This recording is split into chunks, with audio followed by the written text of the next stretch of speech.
అన్న నమస్తే అన్న. మీరు వాట్సాప్ గ్రూప్లో జాయిన్ చేయడం కాడి నుంచి 3 పూట్లు తినగలుగుతున్నానన్న. నాకు చాలా సంతోషంగా ఉందన్న. మీ మేలు జన్మలో మర్చిపోలేనన్న. ఉంటానన్న. చాలా సంతోషం అన్న.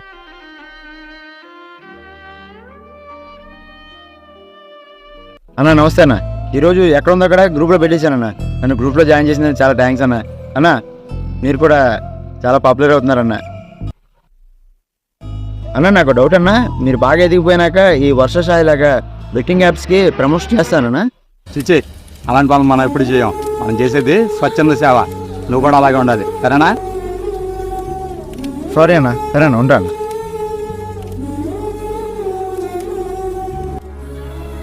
అన్నా వాళ్ళందరూ మీ వాట్సాప్ గ్రూప్లో జాయిన్ చేసుకున్నారంట కదన్నా, నన్ను కూడా జాయిన్ చేసుకోండి అన్నా. దీంట్లో బెనిఫిట్స్ ఏంటన్నా? మన గ్రూప్లో జాయిన్ అవ్వాలంటే కొన్ని నిబంధనలు ఉన్నాయండి.